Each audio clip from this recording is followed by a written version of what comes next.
Welcome to Paranormal Nightfall. Jake, Chris, and I drove into the small town of Harper's Hollow, Missouri, just as the sun was setting. It was a quaint little town, surrounded by dense woods that seemed to whisper secrets with every gust of wind.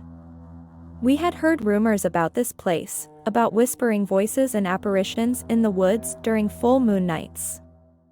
As the shadow seekers, it was our job to unravel the truth behind these rumors.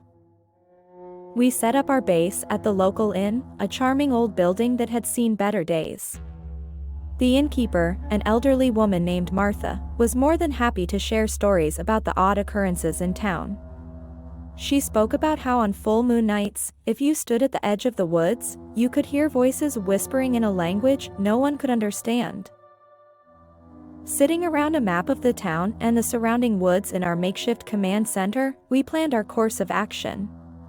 Chris, the tech guru of our team, set up our equipment, EVP recorders, thermal cameras, and the rest of our ghost hunting gear. Jake, our fearless leader, helped Chris with his task. And then there was me, Jesse, the team's researcher.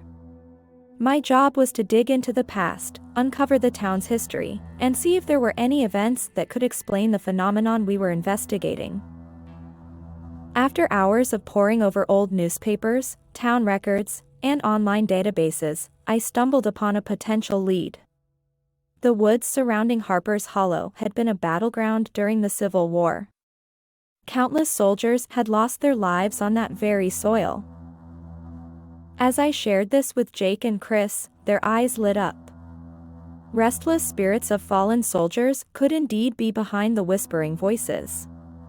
Armed with this new knowledge, we prepared ourselves to venture into the mysterious woods. As night fell, we could feel a strange anticipation in the air. Whether it was our own nervous energy or the whispering woods calling out to us, we couldn't tell. As the moon rose in the sky, we knew our adventure was just beginning. The whispers were waiting, and we were ready to listen. Equipped with cameras, audio recorders, spirit box, and electromagnetic field detectors, we began our exploration. Jake took the lead, with Chris and me following close behind, our eyes scanning the woods for any abnormalities.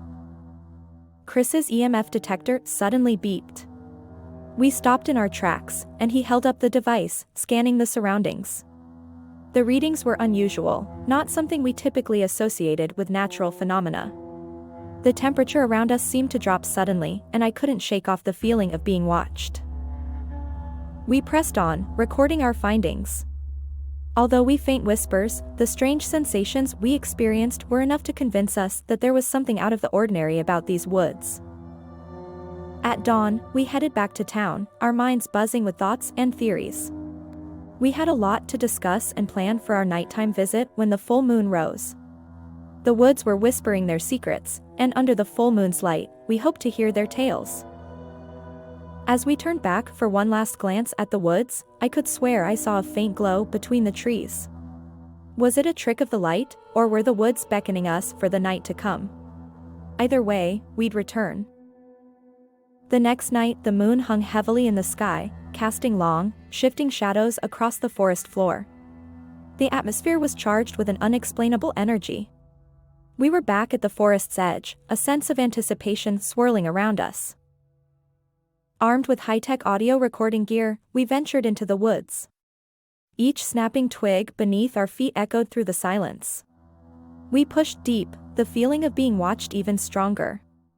An eerie chill descended, seeping into our bones, making our breath mist in the cold night air. Then it happened, the indistinct murmur of whispering voices seemed to rise from the forest floor, swirling around us like a spectral chorus. We instantly powered on our recording equipment, hearts pounding in our chests. There was no mistaking it, these were the voices the townsfolk had spoken of, hauntingly tinged with despair. It was as though they were pleading, asking for help. We ended the night with more questions than answers. The voices, the history of the area, the unburied soldiers, all these elements were painting a morbid picture, one that we were determined to decipher. As we trudged back to the inn, the voices of the forest seemed to linger in our minds, echoing the untold stories of a time long past. The forest seemed like an open book to us now, its hidden secrets coming to light, but we were far from reaching the final chapter. The voices we had heard were not just figments of local folklore, they were pleas from the beyond. The next step was to decipher these messages. Jake, Chris, and I spent hours poring over the recordings, isolating frequencies, enhancing the whispers, and gradually, the indistinct murmurings began to form coherent sentences. Nestled among the blankets of static, we caught a phrase that sent a shiver running down our spines. A male voice, crackling and faint but undeniably clear, echoed through the speaker, "Our souls linger, in search of rest." These words gave credence to our speculations. They were indeed the spirits of fallen soldiers. Their remains had been left to rot under the blanket of fallen leaves, their valor forgotten, and their souls remained bound to the earth in their endless search for rest. Overwhelmed by this discovery, we knew we had to take our investigation a step further. Our final night, under the moonlit canopy, we set up our equipment once again. This time, however, we were not just observers, we were active participants in this spectral discourse. Our communication session was intense. Jake held an EMF detector, its readings spiking whenever the spectral energy around us increased. Chris had a spirit box that sifted through radio frequencies, hoping to catch electronic voice phenomena. And I held the dowsing rods, a more traditional method of spirit communication.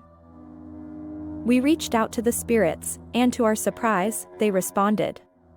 Our interaction was a dance between two worlds, a tangible thread that connected the living to the dead.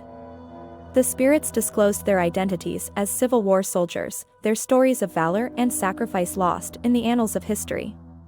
They sought a proper farewell, a chance to be remembered, and a hope to find the peace that had eluded them for centuries. We began looking for the graves, a grim testament to the forgotten casualties of a bygone era.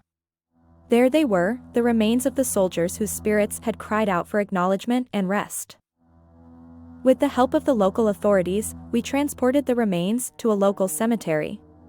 A local stonemason volunteered to create a memorial stone, etching in the names of the soldiers we'd managed to identify. The townsfolk gathered at the cemetery. It felt surreal standing there, looking out at the crowd of people brought together by the whispers of restless spirits. As the minister said his blessings, we each took turns placing a white rose on the newly erected memorial. After the ceremony, we returned to the forest. The full moon was high in the sky, illuminating the woods with an ethereal glow. We switched on our equipment one last time, but the previously off-the-chart readings were now still. The whispering voices were silent. A serene calmness had fallen over the woods. We had done it. The spirits of the soldiers, forgotten by time, had finally been given the farewell they deserved. We left the town the next day, our hearts full and spirits high. The whispering woods were silent now, a testimony to the resolution of a centuries-old longing for rest. The job of a shadow seeker is not for the faint-hearted, but for us, it's more than just a job. It's a calling that whispers in our ears, much like the wind whispering through the trees of a small town in Missouri. If you like this story, press like, subscribe, and hit the notification bell, or else.